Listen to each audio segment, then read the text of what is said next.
Hello, welcome in to No Puns Allowed. Normally, Adam Kramer is the one that does the can crack, and I'm just drinking sparkling water and not beer, but he could not be here with us today.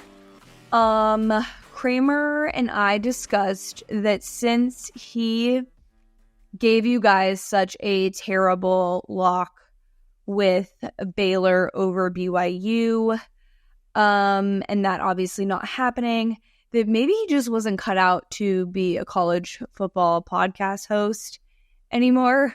No, I'm kidding, you guys. As much as I'd love to troll Adam about that, he is currently on his way to the Mets playoff game, so he had to sit this one out, which was a perfect opportunity to miss a trolling by me, because he did in fact have quite an embarrassing showing this weekend in terms of that lock. So don't worry, I will remind him of it next episode, and we have spoken about it.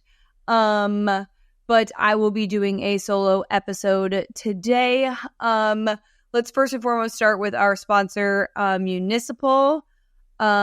We do have a contest winner this week, and I did in fact look it up. I believe it was the Kentucky Ole Miss, Tom Whitfield. You are our winner this weekend, picking Kentucky Ole Miss. Some people had Colorado. The spread was a little bit bigger on the Kentucky Ole Miss game.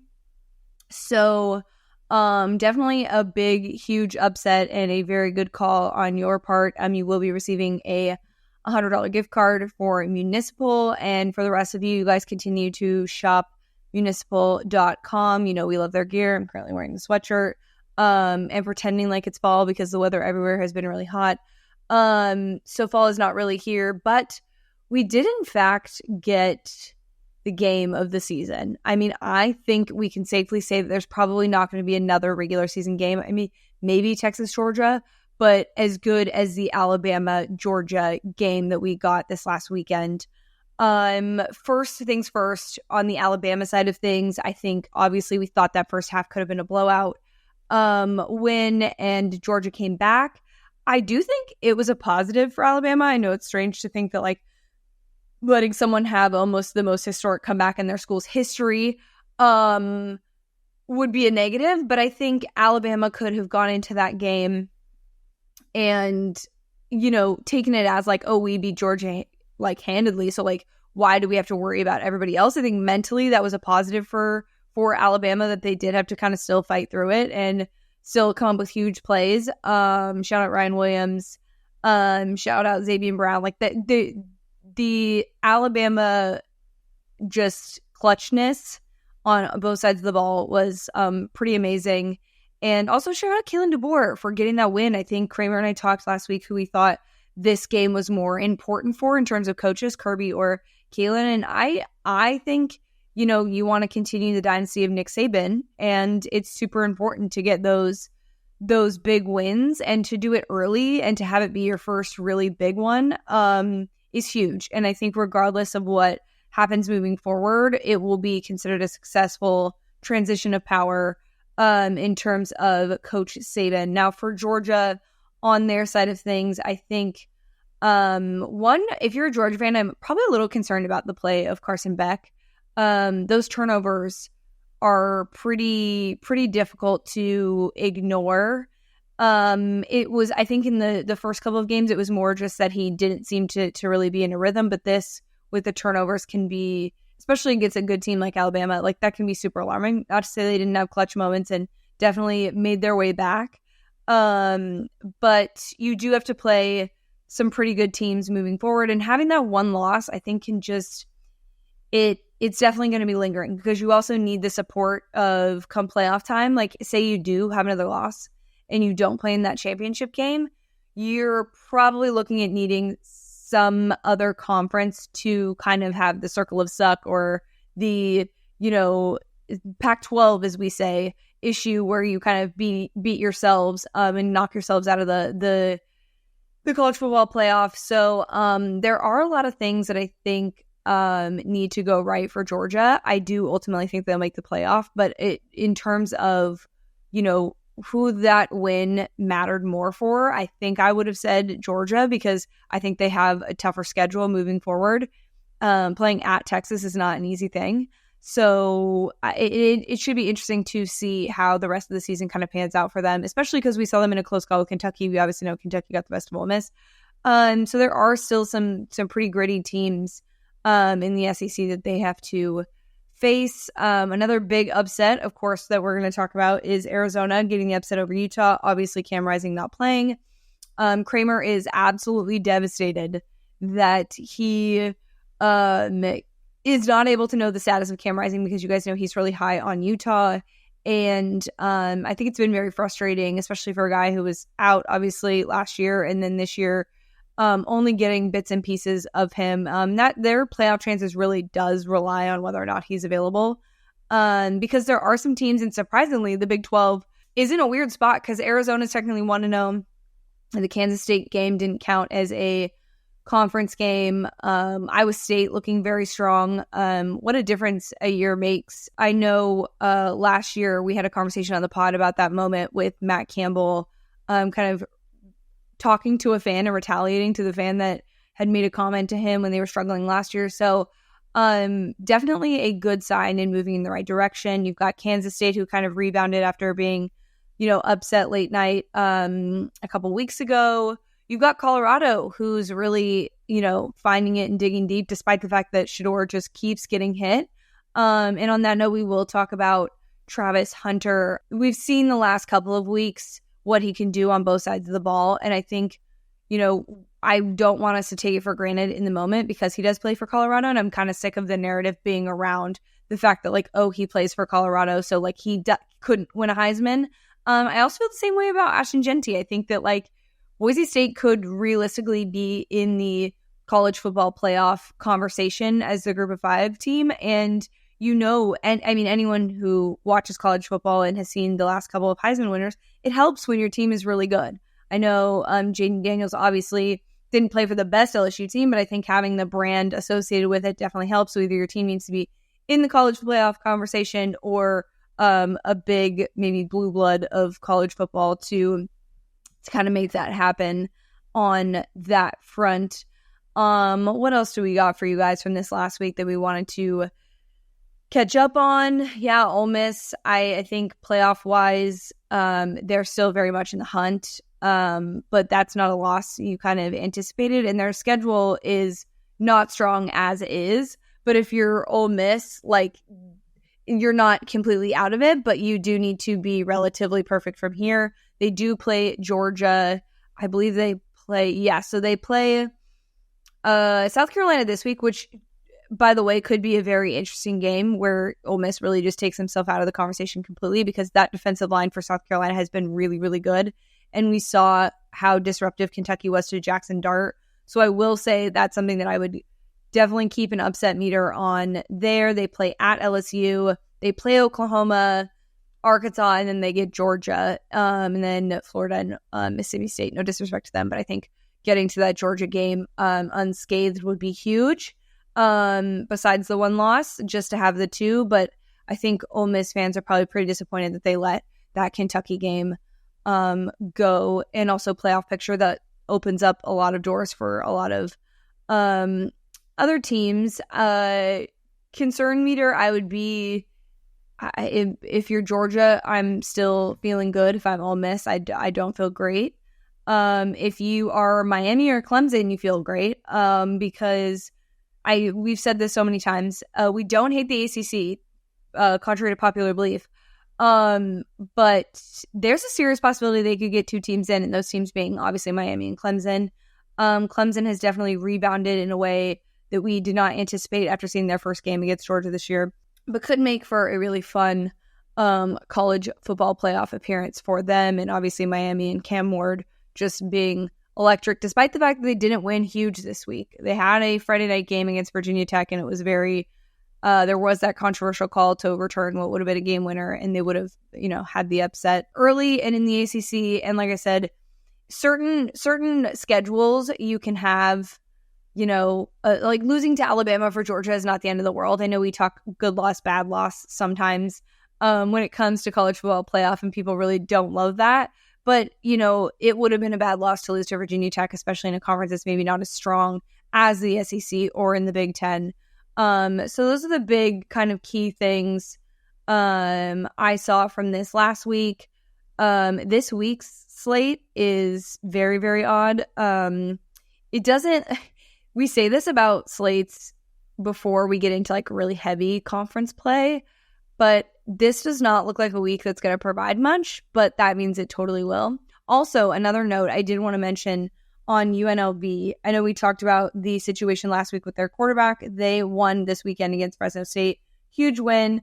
Clearly rallied around. I'd be curious to see what their next couple of weeks look like with their new quarterback because, you know, this could have been a rally together as you've been in the news all week sort of win, but I'm curious to see what they look like moving forward because they, again, much like Boise State, very much in the conversation for that highest group of 5 auto bid to the college football playoff. But this week's slate, let's take a look at some games, shall we? Friday, we've got UNLV and Syracuse. Very interesting. I also think having like a huge, power 4, I guess, win would be big for UNLV. Oregon plays at Michigan State. I think Oregon's going to be fine. I'm still a little worried that they've seemed like they've been challenged, but not like challenged enough, if that makes sense, where, I'm not sure the quality and the tenacity of this team just yet. Penn State will handle UCLA totally fine. Missouri and Texas A&M is interesting because Missouri, obviously another one of those SEC teams, and we did the math last week about can 5 teams get in from the SEC, and Missouri needs to take care of business and maybe get a, quote, top 25 win this week over Texas A&M to sort of pad their resume and not lose to a team because they do have, I think, a really tough sort of schedule to in like the middle. They play, I think, Alabama and Oklahoma back-to-back. So, yeah, they have Texas A&M, UMass, Auburn. What's going on at Auburn? Alabama and versus Oklahoma. And then also at South Carolina, not an easy place to play. So not like the toughest of schedules, but you still have that Alabama and OU games to make sure you get through. I think if you're a Missouri fan, you're actually really happy about the Ole Miss loss this weekend because this opens it up for you to be that other team, that other, maybe the 4th team instead of 5 teams getting in, because I think at this point Ole Miss might get knocked out because of that loss. But who else do we've got playing this weekend? Decent amount of teams on byes. Ohio State, Iowa could be interesting. I think we haven't been talking about Ohio State enough. They've just been taking care of business, and I think we're so used to this being like the narrative of like Ohio State doesn't play anybody, but realistically speaking, the only teams that have really played anyone, it feels like the ones that are, Georgia, Texas, and Alabama. So I guess you could just throw Michigan in there. Not really. I doubt it. But Ohio State, I feel like we're not paying enough attention to, their wins. I will say, as a betting person, you guys know on this spot, I've taken Ohio State, I think 2 or 3 weekends with the points, and they have covered every single time. So great teams cover. That may be a sign of things to come. The spread this week is 20.5. And they're at Ohio State. I don't think there's going to be any trouble there. Georgia plays Auburn. I think this will be an absolute beatdown for Auburn coming off, Georgia coming off a loss and wanting to prove a point. I think that's kind of a bad deal for Auburn, who has had a lot of issues themselves at quarterback. Also, just their coach constantly blaming everybody else except for himself for their results. Like I said, Ole Miss, South Carolina. The spread for that game is 9. Kind of a preview to locks. I'm taking South Carolina to cover. I think Ole Miss still wins, but I think it is going to be a pretty close game because I think defensively they can be pretty disruptive. Might even no, I wouldn't do that. I can't bet in Ole Miss under. That's just ridiculous. It's 53.5, but I mean, maybe. Alabama plays Vanderbilt. They'll be fine. Florida State, Clemson is this week, which is funny. I don't mean to laugh, but like it's pretty comical in the sense that we did not expect Florida State to be 1-4 And this Clemson team has really proven themselves. We thought this game would likely be one of the ones that would decide the ACC, and that's certainly not the case. But it's at Florida State, and I mean, we've seen crazier things happen, and it would be a wild, wild storyline, but I don't see them causing any havoc. And Tennessee plays at Arkansas. I think they're going to roll. Michigan, Washington's such an interesting one because Washington lost this last week because of penalties. Like they started to put the pieces of the puzzle together. But I don't know how much faith I have in Washington. I know the same could be said about Michigan in their quarterback situation. But I mean, they run the ball well, so why couldn't they win? It is at Washington. So just something to consider when gambling. And I will say there is a certain podcast co-host that isn't here that has a big upset pick in this one, in my opinion, not based on the spread. But USC at Minnesota, definitely want to show that you can continue to win games in the Big Ten. USC got Wisconsin at home, so not terribly difficult, but I think going to Minnesota was always a weird place to play for people. But yeah, at Minnesota before you get Penn State, definitely needs to be a solid win, and I think by a solid margin for people to really buy in. But I mean, they're up to 11th in the country, which I think, they started at 23. I think, that Michigan game showed people that they really could compete, but I think ultimately they still have lots to prove. And like I said, when we were previewing this conference, USC could end up better off than Penn State. And I kind of think that game, I think I'll be riding with USC on that one, despite Penn State's best efforts. And getting a ranked win, by the way, I will say Illinois was impressive. Still not as impressive as I wanted. And then we've got Iowa State, Baylor, and Miami, Cal to finish out the top 25 games featuring top 25 teams. Game day is coming to the Bay Area. I made a joke a couple weeks ago about Cal fans. I'm sorry, you guys. I said you weren't the most football people. I need you to prove me wrong. I need you to show up for the Bay and get out there for game day. It's going to be early as all get out. I believe there are members of my family going. But not necessarily a football town. Reese Davis was like, haven't been there. Very excited to be there. Cam Ward, insane. I think it is going to end up being a blowout for Miami. But it's really cool that game day is going there. I'm excited for that. And I think Cal fans, maybe you can regain your trust by, not throwing things on the field and getting penalties and also showing up for game day. Who knows?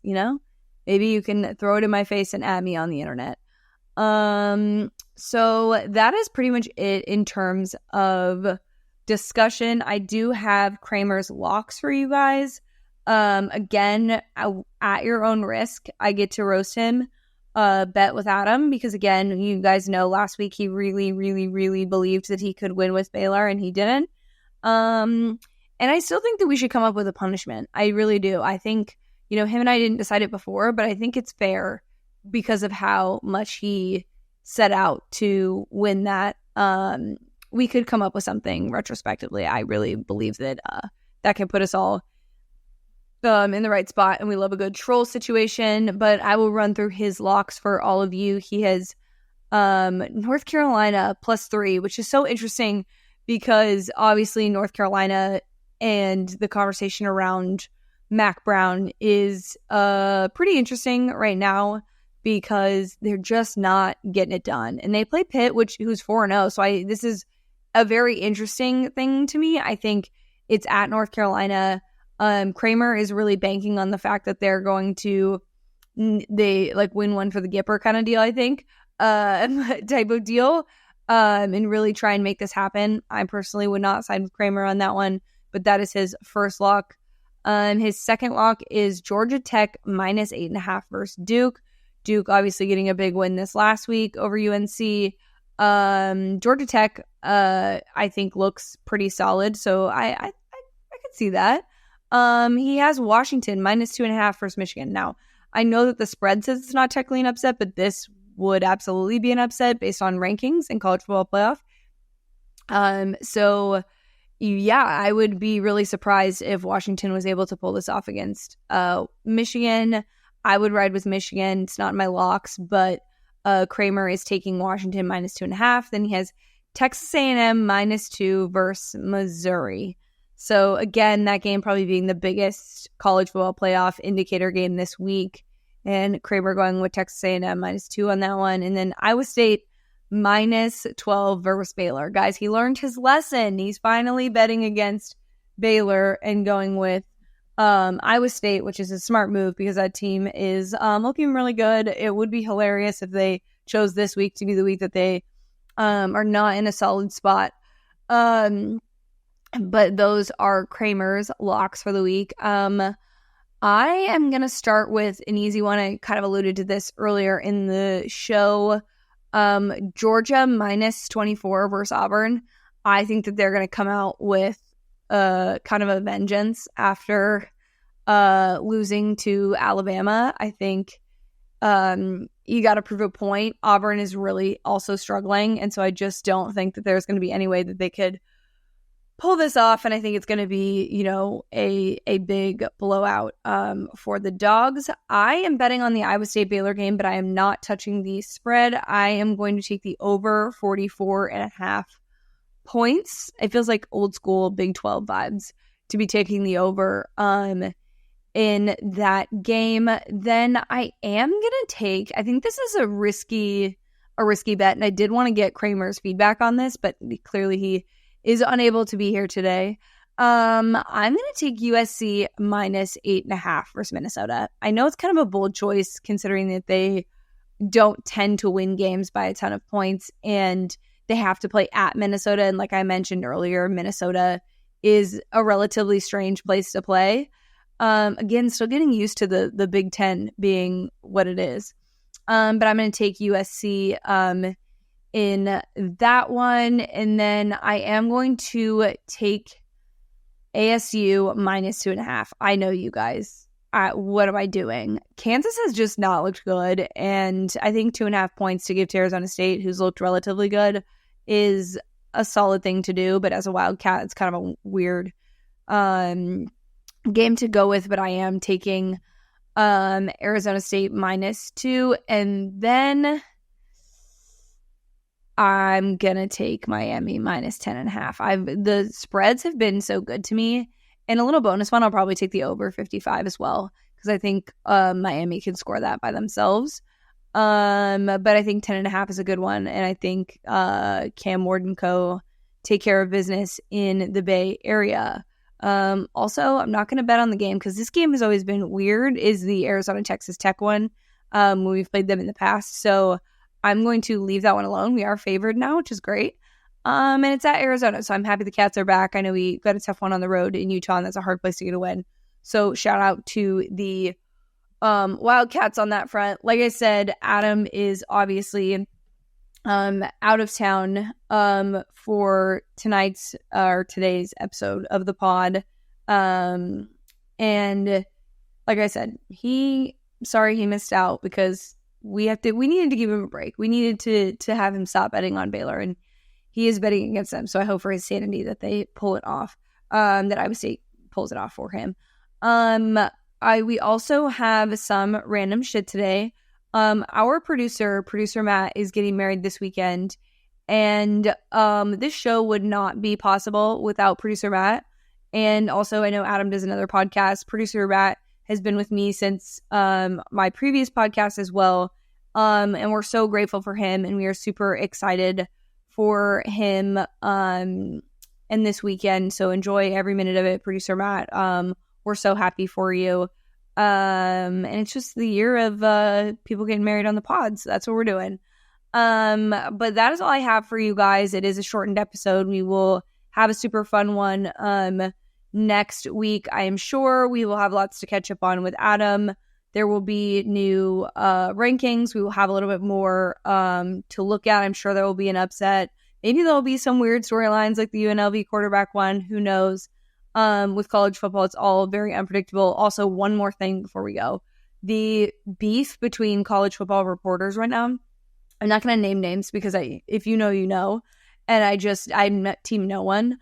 Kramer and I had this discussion on the side. Like, if there comes a time where we're like, we are acting like know-it-alls in terms of college football stuff, please put us in our place and be like, you're being those guys, because it's no fun to get your news from people who, certainly it's okay to take pride in what you do, but the I told you so's and the weirdness between people reporting things is a very odd dynamic that Kramer and I just want no part of. We just like to bet on college football and, drink on our podcast and have fun.